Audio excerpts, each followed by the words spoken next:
بدنی جس طرح ان کا بدن دکھ رہا ہے اس طرح سے ناپاک نہیں ہے، بلکہ ان کے عقائد ناپاک ہیں، ان کے اعمال جو کرتے ہیں وہ ناپاک ہیں، ان کی سوچ ناپاک ہے۔ لیکن بعض مفسرین کہتے ہیں نہیں، مشرک ظاہری طور پر بھی ناپاک ہے، باطنی طور پر بھی ناپاک ہے۔ اس لیے کیونکہ مشرک کو کسی مسجد میں جانے کی اجازت نہیں دی گئی ہے، بلکہ فتح مکہ میں اللہ رب العالمین نے آیت نازل فرمائی کہ حجۃ الوداع کے موقع پر آیت نازل فرمائی کہ آج کے بعد اے مسلمانوں تم لوگ مشرکوں کو، کافروں کو خانہ کعبہ میں داخلہ ان کا منع کر دو کہ اس سال کے بعد نہ کوئی مشرک حج کر سکے گا اور نہ ہی کوئی آدمی ننگا طواف کر سکے گا۔ اس کے بعد سے مسلمانوں نے اعلان کر دیا، جس میں حضرت علی رضی اللہ عنہ، حضرت ابوبکر رضی اللہ عنہ، یہ لوگ اعلان کرنے میں پیش تھے کہ اس سال کے بعد کوئی مشرک نہ تو اللہ رب العالمین کے گھر کا طواف کرے، نہ خانہ کعبہ میں آئے، اور نہ ہی کوئی آدمی ننگا طواف کر سکتا ہے۔ زمانے جاہلیت میں لوگ ننگے ہی طواف کرتے تھے۔ تو مشرک بالکل ہی ناپاک ہے، بلکہ ان مشرکوں کی حالات پر ہنسی آتی ہے کہ وہ لوگ مسلمانوں کو ناپاک سمجھ رہے ہیں۔ مسلمان ایسی قوم ہے کہ جسے عبادت کرنے سے پہلے صفائی کا حکم دیا گیا ہے، عبادت بعد میں ہے، طہارت پہلے ہے۔ مسلمان ایسی قوم ہے جو اگر طہارت حاصل نہ کرے تو عبادت بھی نہیں کر سکتی ہے۔ عبادت کرنے کے لیے، کہیں کسی مسجد میں جانے کے لیے، نماز میں شامل ہونے کے لیے مسلمانوں کو پاک صاف رہنا بہت ضروری ہے، لازمہ ہے۔ اور جب آپ کسی براہمن کے یہاں، کسی ہندو کے یہاں آپ چلے جائیں، بتا دیں کہ میں مسلمان ہوں، آپ کو اپنے دروازے کے اندر نہیں آنے دے گا، وہ اپنے گھر کے باؤنڈری میں نہیں آنے دے گا، آپ کو ناپاک سمجھتا ہو۔ مسلمانوں یاد رکھو کہ اللہ تعالیٰ نے فرمایا کہ اے مومنوں، مسلمانوں سے کہا، مومنوں سے کہا کہ بے شک مشرک ہی ناپاک ہے۔ آپ غمزدہ نہ ہوں کہ آپ کو مسلمان ہونے کی وجہ سے وہ اپنے گھر کے پاس نہیں آنے دے رہا ہے، آپ کو اپنے سے قریب نہیں ہونے دے رہا ہے، بلکہ آپ اس بات پر خوش رہیں کہ اللہ تعالیٰ نے مشرکوں کو ناپاک بتایا، نہ کہ مسلمانوں کو ناپاک بتایا۔ دوسری بات ہے کہ جو لوگ اللہ تعالیٰ کے ساتھ شرک کرتے ہیں وہ اللہ تعالیٰ سے بدگمان ہو جاتے ہیں، اللہ تعالیٰ سے وہ بدگمان ہو جاتے ہیں۔ اللہ تعالیٰ کے علاوہ کسی دوسرے کو حاجت روا، مشکل کشا، بگڑی بنانے والا، اولاد دینے والا، جب وہ آدمی کسی دوسرے کو مان لیتا ہے تو گویا وہ یہ سمجھتا ہوتا ہے کہ اللہ رب العالمین ان اختیارات کا مالک نہیں ہے۔ لیکن آپ نے سنا ہوگا علماء سو، شرک کا پرچار کرنے والے علماء بڑے دھڑلے سے کہتے ہیں نہیں نہیں، ہمارا عقیدہ یہ نہیں ہے۔ بلکہ صوفیہ حضرات بھی اس بات کا اقرار کرتے ہیں کہ انسانوں میں بہت ساری ایسے انسان ہیں جو کہ مرنے کے بعد اللہ تعالیٰ انہیں دنیا میں تصرف کرنے کا اختیارات دے دیتا ہے۔ اے مسلمانوں، جب آپ اور ہم کسی کو اللہ تعالیٰ کے علاوہ دنیا میں تصرف کرنے والا مانیں گے، بگڑی بنانے والا مانیں گے، اولاد دینے والا مانیں گے، رزق دینے والا مانیں گے، مختار کل مانیں گے، تو پھر بتائیں اللہ تبارک و تعالیٰ کی کیا ضرورت ہے؟ اور افسوس اس بات پر ہوتا ہے کہ مٹی سے بنے ہوئے انسان کے بارے میں ایک مٹی سے بنا ہوا انسان یہ عقیدہ رکھتا ہے کہ ہماری بگڑی بنا دے گا، جو زندگی میں کبھی کسی کو کچھ دے نہ سکا، مرنے کے بعد قبر میں جاتے ہی مٹی ہونے کے بعد وہ سب کچھ بنانے پر قادر ہو گیا، سب کچھ دینے لگا، سب کچھ سننے لگا، سب کی دعائیں قبول کرنے لگا۔ بڑی مشکل کی بات ہے کہ اس کو تسلیم کر لیا جائے۔ اور جو لوگ عقیدہ رکھتے ہیں اللہ تعالیٰ انہیں سخت عذاب سے دوچار کرے گا۔ اللہ تعالیٰ فرماتے ہیں وَيُعَذِّبَ الْمُنَافِقِينَ وَالْمُنَافِقَاتِ وَالْمُشْرِكِينَ وَالْمُشْرِكَاتِ الظَّانِّينَ بِاللَّهِ الظَّنَّ السُّوءَ عَلَيْهِمْ دَائِرَةُ السُّوءِ وَغَضِبَ اللَّهُ عَلَيْهِمْ وَلَعَنَهُمْ وَأَعَدَّ لَهُمْ جَهَنَّمَ وَسَاءَتْ مَصِيرًا۔ ویسے میں بارہا کہتا ہوں کہ توحید اور شرک کا موضوع بڑا سوکھا ہے، لیکن اگر بغور اس کو سنا جائے اور اس پر جو آیتیں نازل اللہ تعالیٰ نے کی ہیں یا حدیث نبویہ میں جو احادیث وارد ہوئی ہیں، اگر ان پر غور کیا جائے تو ایک مسلمان شرک سے تائب ہو جائے گا، توبہ کر لے گا۔ آئیے دیکھتے ہیں اس آیت کا ترجمہ۔ اللہ تعالیٰ فرماتے ہیں اور منافق مردوں اور منافق عورتوں اور مشرک مردوں اور مشرک عورتوں کو عذاب اللہ تعالیٰ دیں گے جو اللہ تعالیٰ کے بارے میں بدگمانیاں رکھتے ہیں، مصیبت لوٹ کر انہیں پر آنے والی ہے، اور اللہ تعالیٰ ان پر غضبناک ہو گیا ہے اور ان پر لعنت بھیج دی ہے، اور اس نے ان کے لیے جہنم تیار کر رکھی ہے جو کہ بہت ہی برا ٹھکانہ ہے۔ اس آیت میں 3 چیزیں بتائی گئی ہیں: منافق مردوں اور منافق عورتوں، مشرک مردوں اور مشرک عورتوں کے بارے میں کہ یہ لوگ اللہ تبارک و تعالیٰ سے بدگمان ہو گئے ہیں۔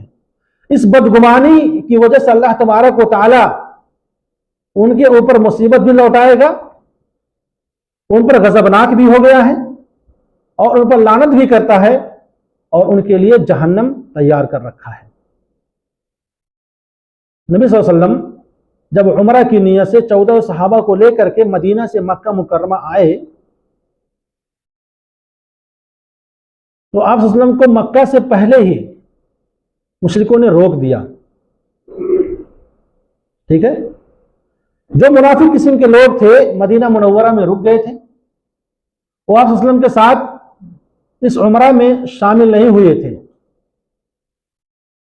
جب کافروں نے انہیں روک دیا اور ان تک بات پہنچی تو بہت خوش ہوئے، وہ لوگ بہت خوش ہوئے، کہنے لگے کہ ایک زمانہ یہ تھا کہ مشرکین مکہ مدینہ منورہ پر چڑھائی کر کے لڑنے کے لیے آئے تھے، وہی غزوہ بدر اور غزوہ احد کا بیان کر رہے ہیں وہ لوگ، اور کئی مسلمان اس میں مارے گئے تھے۔ اب مسلمان مدینہ سے مکہ گئے ہوئے ہیں، اب تو مشرک انہیں چھوڑیں گے نہیں، اس کا بدلہ ضرور لے لیں گے۔ وہ لوگ تالیاں بجاتے تھے، بہت خوشی میں تھے وہ لوگ۔ یہاں مکہ میں جو مشرک تھے مرد ہو یا عورتیں، وہاں منافق مرد و عورتیں جو تھے وہاں پر خوشی منا رہے تھے مدینہ میں، اور جو مشرک یہاں پر تھے مکہ میں وہ لوگ خوش ہو رہے تھے کہ وہ لوگ نہتے ہی آ رہے ہیں، عمرہ کرنے کے لیے آ رہے ہیں، اس بار تو ہم ان کو ختم ہی کر دیں گے، دبوچ لیں گے، ختم کر کے چھوڑ دیں گے۔ مکہ کے مشرک مرد اور عورت اس بات پر خوش ہو رہے تھے، مدینہ کے منافق اس بات پر خوش ہو رہے تھے، اور اسی کا تذکرہ یہاں کرتے ہیں کہ جو لوگ اللہ تعالیٰ کی ذات سے بدگمان ہو گئے ہیں کہ اللہ تعالیٰ اپنے بندوں کو ایسے ہی نہتا چھوڑ دے گا، ان کی مدد نہیں کرے گا، ہم ان منافقوں کو جو مدینہ میں ہیں اور ان مشرکوں کو جو مکہ میں ہیں ان پر لعنت کرتے ہیں، ان سے ناراضگی کا اظہار کرتے ہیں، اور ان کے لیے جہنم کی آگ تیار کر رکھی ہے۔ اور جب مکہ والوں نے مسلمانوں کو روکا تو مسلمانوں کا فائدہ ہوا، خسارہ نہیں ہوا۔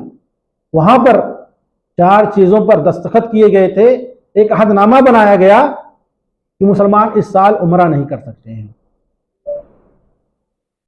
جو مسلمان مکہ سے بھاگ کر کے مدینہ جائے گا مسلمانوں کو اسے واپس کرنا پڑے گا، لیکن اگر کوئی آدمی مدینہ سے مکہ آ جائے گا تو ہم واپس نہیں کریں گے۔ ہم لوگ 10 سال تک جھگڑ لڑائی نہیں کریں گے، جہاد نہیں کریں گے، کچھ نہیں ہوگا۔ اس طرح کے کچھ وعدے لکھ کر کے دونوں طرف سے سائن لیا گیا تھا، دستخط کرایا گیا تھا۔ مسلمانوں کا بہت فائدہ ہوا اس سے، اور اسلام غالب ان 10 سالوں میں مسلمانوں کو دعوت کا کام کرنے میں بڑی آسانی ہوئی، کہیں بھی آرام سے جا سکتے تھے، سکون ان کے اوپر طاری تھی، کوئی مشرک ان کو پریشان نہیں کرتا تھا اس عہد کی وجہ سے جو دستخط ہو چکے تھے، تو مسلمانوں کا فائدہ ہوا تھا۔ اس کے دوسرے سال مسلمان دوبارہ آئے تھے عمرہ کرنے، اور عمرہ کر بھی لیے تھے۔ اس میں یہ تھا کہ آپ عمرہ کرنے آئیں گے تو مکہ کے مشرکین 3 دن تک اپنا گھر بار چھوڑ کر کے باہر نکل جائیں گے، اور اب آپ لوگ عمرہ کر لیں گے۔ مسلمان آئے تھے وہاں سے اور عمرہ بھی کیا، اور عہد و پیمان کے مطابق مشرکین نے مکہ کو چھوڑ بھی دیا 3 دن کے لیے، لیکن ان کو ڈر تھا کہ کہیں ہم جب مکہ چھوڑ رہے ہیں تو مسلمان اس پہ قابض نہ ہو جائیں، اپنا نہ لیں مکہ کو، لیکن نہیں، مسلمان بد عہدی نہیں کرتا ہے، یاد رکھیں، مسلمان جتنا وعدہ کرتا ہے اس کو کر کے دکھاتا ہے۔ مسلمان بھائیوں، شرک کے معاشرے میں پنپنے کے کچھ اسباب ہیں۔ شرک کیوں ہوتا ہے؟ خاص کر کے مسلم معاشرے میں یہ جو شرک ہے کیسے پنپتا ہے، اس کے 3-4 وجوہات ہیں جو میں آپ لوگوں کے سامنے بیان کرنا چاہتا ہوں۔ سب سے پہلے اور بیان کرنے کے بعد یہ ہونا چاہیے کہ اس کا سدباب ہمیں کرنا ہے، ہمیں کیسے اس سے نکلنا ہے۔ تو اس میں سب سے پہلی بات یہ ہے کہ نبی صلی اللہ علیہ وسلم کی تعریف میں مسلمان بہت زیادہ مبالغہ کرتے ہیں، بہت زیادہ مبالغہ کرتے ہیں،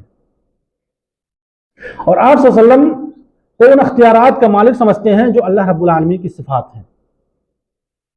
آپ صلی اللہ علیہ وسلم نے اسی لیے یہ فرمایا تھا، لا تطرونی کما اطرت النصارى ابن مریم وانما انا عبد فقولوا عبد اللہ ورسولہ۔ اور ہم لوگ بھی جب کلمہ پڑھتے ہیں تو اشہد ان لا الہ الا اللہ واشہد ان محمدا عبدہ ورسولہ کہتے ہیں۔ عبد اور رسول کا لفظ ہر مسلمان کو کہنا ہی ہے، ماننا ہے، اس پر ایمان رکھنا ہے۔ آپ صلی اللہ علیہ وسلم فرماتے ہیں کہ میری تعریف میں حد سے تجاوز نہ کرنا، حد سے تجاوز نہ کرنا، آگے نہ بڑھ جانا، جس طرح عیسیٰ بن مریم کی تعریف میں نصارہ نے تجاوز کیا تھا، مبالغہ آرائی کی تھی، بلکہ میں اللہ تعالیٰ کا بندہ ہوں، لہٰذا تم مجھے اس کا بندہ اور رسول کہو۔ اس چیز کی مسلمان کو تعلیم دی گئی ہے۔ ذرا سوچئے کہ جب نبی صلی اللہ علیہ وسلم اور وہ نبی جو تمام نبیوں کا سردار، امام الانبیاء، تمام نبیوں کے سلسلے کو ختم کرنے والا خاتم النبی، تمام لوگوں پر رحم کرنے والا اور رحمت للعالمین، اپنی زبان مبارک سے یہ کہہ دیں کہ لوگوں میں اللہ تعالیٰ کا بندہ ہوں، اس کا رسول ہوں، لہٰذا تم مجھے اس کا بندہ اور رسول ہی کہو، اس سے زیادہ میری تعریف نہ کرو، یا جو میری تعریف کرنے کے لائق ہے اس سے کم نہ کرو۔ تو بھلا آپ بتائیں کہ آپ صلی اللہ علیہ وسلم کی امت میں ایک امتی کو اس چیز کا اختیارات دے دیا جائے کہ وہ اللہ تبارک و تعالیٰ کے صفات میں شریک ہو سکتا ہے، یا اس کی تعریف اس طرح سے کی جائے کہ وہ نبی کریم صلی اللہ علیہ وسلم سے بڑھ کر ہے، کسی ولی کو، کسی پیر کو، کسی دستگیر کو یہ کہہ دیا جائے کہ یہ پوری لوگوں کے جو پورے سنسار میں لوگ بستے ہیں ان کی حاجت روائی کرتا ہے۔ بیان کرنے والا کہتا ہے کہ عبد القادر جیلانی عبادت میں مصروف تھے، ایک عورت اپنے مرے ہوئے بچے کو لے کر کے آتی ہے، اس کا بچہ مر چکا ہوتا ہے، وہ لے کر کے حاضر ہوتی ہے خدمت میں، تو آپ سے اس سے پوچھا جاتا ہے کہ تم یہاں کیوں آئی ہو؟ تو عورت کہتی ہے روتے ہوئے کہ امام صاحب میرا ہی بچہ تھا اور یہ مر گیا ہے، لہذا میں آپ کے بارے میں بات سن کر کے آئی ہوں کہ آپ مردہ کو زندہ کر دیتے ہیں، مردہ کو زندہ کر دیتے ہیں۔ عبد القادر جیلانی کے بارے میں کہتا ہے وہ خطیب کہ اتنا سننا تھا کہ عبد القادر جیلانی نے اپنی نظریں آسمان کی طرف اٹھائیں، اور جو فرشتہ بچے کی روح کو لے کر کے جا رہا تھا اس کو اشارہ کیا، اور وہ فرشتہ اس بچے کی روح کو لا کر کے اس بچے کے جسم میں ڈال دیتا ہے، لہذا بچہ زندہ ہو جاتا ہے۔ جتنی کرامات، اس پر لوگوں کی واہ واہی شروع ہو جاتی ہے، جو سامنے بیٹھے ہوئے لوگ ہوتے ہیں تعریفوں کی پل باندھنا شروع کرتے ہیں، اور جو مولانا صاحب بیٹھ کے تقریر کرتے ہیں ذرا دیکھیں ان کے جلسوں میں کیا ہوتا ہے، اتنی تعریف، اتنے پیسوں کی بارش۔ مسلمانوں عقل سے کام لو، یہ شرک ہے، شرک اللہ رب العالمین کی ذات میں شرک ہے، اس کی صفات میں شرک ہے۔ زندہ کرنا اللہ تبارک و تعالیٰ کا کام ہے، مردہ کرنا اللہ تبارک و تعالیٰ کا کام ہے، کسی انسان کے بس کی بات نہیں ہے۔ عبد القادر جیلانی کے پاس کوئی اولاد نہیں تھی، خود کے لیے تو اولاد نہیں پیدا کر سکے، تو بھلا اللہ رب العالمین کے اختیارات میں کیسے شامل ہو سکتے ہیں؟ لوگوں کو زندہ کرنا، لوگوں کو مردہ کرنا، لوگوں کو اولاد دینا، لوگوں کو باز کرنا، یہ تو اللہ رب العالمین کی صفات ہیں، اور لوگوں نے یہ تمام صفات کسی ایک شخص کے لیے خاص کر دی ہیں۔ میرے پیارے دوستوں اور بھائیوں، ایسا کبھی نہیں ہونا چاہیے، بلکہ اللہ رب العالمین کے جو حقوق ہیں اس کو ادا کرنا چاہیے، کسی کی اندھی تقلید نہیں کرنی چاہیے۔ تو آپ صلی اللہ علیہ وسلم کے بارے میں حد سے مبالغہ کرنا اور آپ صلی اللہ علیہ وسلم کی قبر مبارک پہ جا کر کے آپ سے کچھ حاجت روائی کرنا، مانگنا، اسے چومنا، بوسہ دینا سراسر حرام ہے۔ حضرت عمر رضی اللہ عنہ نے خانہ کعبہ میں نصب حضرت اسود کو، آپ طواف کرتے حضرت عمر، طواف کرنے کے دوران حضرت عمر نے کہا اے حجر اسود، اے نہ سمجھنا کہ ہم تیری عبادت کرتے ہیں، ہم تمہیں اس لیے چومتے ہیں کیونکہ تم کو چومتے ہوئے نبی صلی اللہ علیہ وسلم کو دیکھا تھا، اور ہم نبی صلی اللہ علیہ وسلم کو جب دیکھ لیا ہم نے کہ تم کو چوم رہے ہیں تو ہم اس سنت کو ادا کر رہے ہیں، اس لیے ہم تمہیں چوم رہے ہیں۔ آپ دیکھیں ہندوستان میں جو ہندو سنگٹھنیں ہیں وہ بھی کہتی ہیں کہ مسلمان بھی ایک پتھر کی عبادت کرتا ہے، مکہ میں وہ بھی تو جاتا ہے ہر سال حج کرنے کے لیے، عمرہ کرنے، وہاں پر پتھر ہے اور گھر ہے، اس کی پریکرما کرتا ہے، اس کا طواف کرتا ہے، اس کا سجدہ کرتا ہے۔ کیا یہ بات صحیح ہے؟ مسلمان کو اللہ رب العالمین کی عبادت کے علاوہ کسی کی عبادت کرنے کا حکم دیا ہی نہیں گیا ہے۔ قل ان صلاتی و نسکی و محیایا و مماتی للہ رب العالمین، اے محمد صلی اللہ علیہ وسلم آپ کہہ دیجئے کہ میری نماز، میری قربانی، میرا جینا اور مرنا سب اللہ رب العالمین کے لیے ہے، سب اللہ تعالیٰ کے لیے ہے۔ کسی شجر کو، کسی حجر کو، سورج چاند کو کوئی مسلمان پکار نہیں سکتا ہے، پوج نہیں سکتا ہے، عبادت نہیں کر سکتا ہے۔ بہت سارے لوگوں کے بارے میں آپ صبح اٹھتے ہیں، کہتے ہیں، صبح سے اٹھ کے کہتے ہیں آج صبح کئی لوگ کافر ہو گئے، کئی لوگ مسلمان ہو گئے۔ صحابہ کہتے ہیں لیکن ایک ایسے ہو گیا کہ ابھی کچھ ہی دیر میں کئی لوگ مسلمان ہو گئے، کئی لوگ کافر ہو گئے۔ آپ فرماتے ہیں کہ رات میں بارش ہوئی؟ صحابہ نے کہا ہاں۔ کہا کہ کئی سارے لوگوں نے کہا کہ اس ستارے کی وجہ سے بارش ہوئی ہے۔ تو جن کا عقیدہ یہ ہے کہ ستاروں کی وجہ سے بارش ہوئی ہے وہ لوگ مشرک ہو گئے، اور کئی لوگوں نے کہا کہ اللہ رب العالمین کی رحمت ہے، اللہ تعالیٰ نے اسے برسایا ہے، تو وہ لوگ مسلمان ہیں۔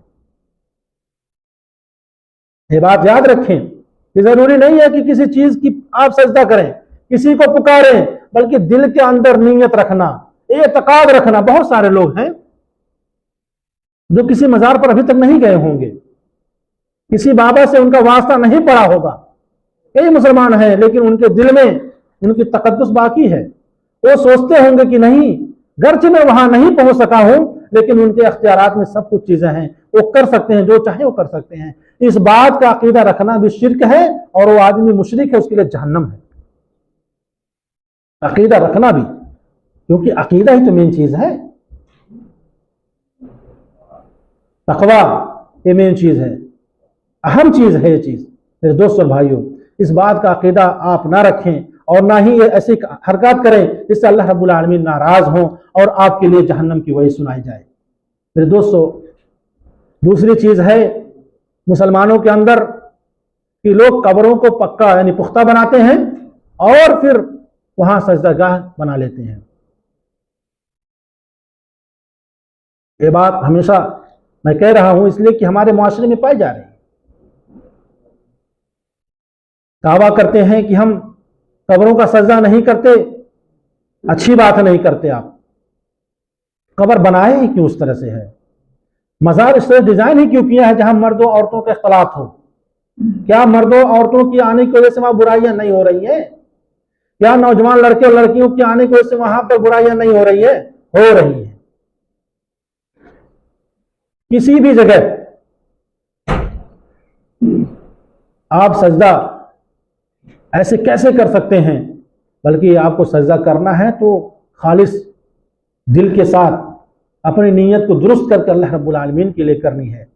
آپ صلی اللہ علیہ وسلم نے قبروں کو پکی بنانے سے منع کیا ہوا ہے، اس پر بیٹھنے سے منع کیا ہوا، اس پر بیٹھنے سے مراد وہاں مزار بنانے سے، وہاں گنبد نصب کرنے سے منع کیا ہوا ہے، وہاں بیٹھ کر کے تسبیحات گننے سے منع کیا ہوا ہے، عبادت کرنے سے منع کیا ہوا ہے۔ لوگ 1000 دانے کی تسبیح لے کر گنتے ہیں اور اپنے بزرگوں کو یاد کرتے ہیں۔ میرے دوستوں اور بھائیوں، یہ سراسر حرام ہے۔ آپ صلی اللہ علیہ وسلم فرماتے ہیں، بلکہ حضرت جابر رضی اللہ عنہ فرماتے ہیں کہ ہمیں نبی صلی اللہ علیہ وسلم نے حکم دیا، نہا رسول اللہ صلی اللہ علیہ وسلم